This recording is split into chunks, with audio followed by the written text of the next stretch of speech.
People don't understand their natural advantages, and they don't use them. That's bad, number one. But worse, number two, if you don't think you're a good ice skater, or if you're convinced you're not a good cellist, you're not going to go out and try it. But people are buying stocks anyway. They're not discouraged. They just think it's a gamble. We begin with Peter Lynch. Time magazine has called him America's #1 money manager. During the 13 years he headed the Fidelity Magellan Fund, it was a top-ranked general equity mutual fund. His new book, Beating the Street, offers advice on picking stocks and maximizing profits. And he's here to talk to us about a lot of things. Peter, welcome to the broadcast. You wrote a book called One Up on Wall Street. And I think that's one of the best-selling books ever about Wall Street, if I'm not correct. And you can correct me. And so why then did you write another book? Okay. I think the reason I wrote it is I try to explain to people their great advantages, their edges they have, and that they should get involved in stocks. And they should do it on the right basis. This was on the first book. Right. And obviously I didn't make a great impression because the percent of people's assets involved in stocks has gone down. In 1960, people had 40% of their financial assets, including their house, in stocks and mutual funds. In 80, that was down to 25%. It's now down to 17%. And why do you think that is? Well, I think people, in the decade of the 80s was the best decade this century for stocks.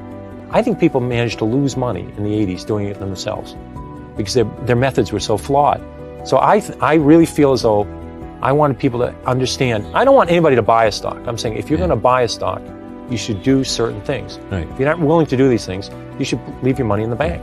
Your philosophy is simple, and I'm remembering this from the previous book. I think we're now talking about the previous book. Correct. Your philosophy was if you find something that you identify with. I remember there was a story of your wife and her hose. Your wife kept saying, these are legs, legs and pantyhose. Your wife said, these are the greatest things I've ever seen. And when your wife said that, you knew that this was a product that was better. You used to stay at La Quinta Motel. And the service was better, whatever was better. The price was good. And the price was good too. And you said, this is a place that I can determine. I, Peter Lynch, can tell that this is a good product, And if these people are making a good product, then their earnings are going to go up, therefore the stock's going to go up. And that's the kind of decision-making process you ought to go through.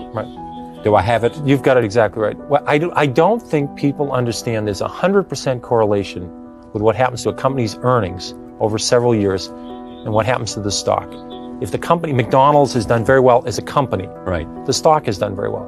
People worry about too much money supply, what's happened to the price of oil, who's the president, who's being nominated for the Supreme Court, it's all the ozone layer. It has nothing to do. McDonald's earnings go up the next 10 years, the stock will go up. But what they will say to you, Peter, is that, as you know, and why am I telling you this, but it's fun to tell you this, they're telling you that these other things influence the amount of earnings of a particular company. If we're in a recession, people are not going to spend as much money on going to the movies or whatever they do.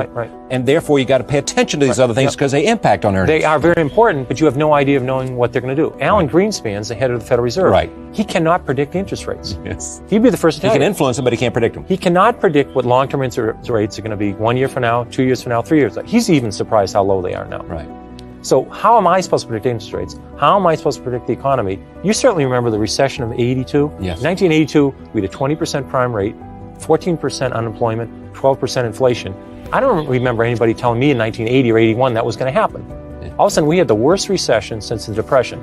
I didn't read about it in the paper. So it's crazy to think about these things. Here's a quote from you. I own Dunkin' Donuts. When you own Dunkin' Donuts, you don't have to worry about Korean imports. You don't have to worry about M2 or M3. These are money supply figures, aren't they? And what's happening to the money supply? This is the way you make money. If you don't understand what the company does, you should not be in it. If you could predict the stock market, you could predict the economy, you could predict interest rates. If you go buy the wrong stocks, you're going to lose half your money anyway. I'm saying people have natural advantages. Let's say what you do for a living is you're involved in the restaurant industry. You supply paper products. You supply kitchen equipment. You help build restaurants. You saw McDonald's. You saw Chi-Chi's. You saw Chili's. You saw Cracker Barrel. You saw Dunkin' Donuts, Kentucky Fried Chicken, Taco Bell. These are all success stories. These were 40-fold. You made 40 or 50 times your money. You don't need to make that kind of money many times in your life, right? No. That's all you had to do was follow the restaurant industry. People are in industries. They're in the publishing industry. They're in the chemical industry, the paper. Why don't they just stay with that industry? You only need a few stocks a decade. How many good stocks do you need a lifetime? Instead of people, they're in the restaurant industry. They're buying biotechnology stocks.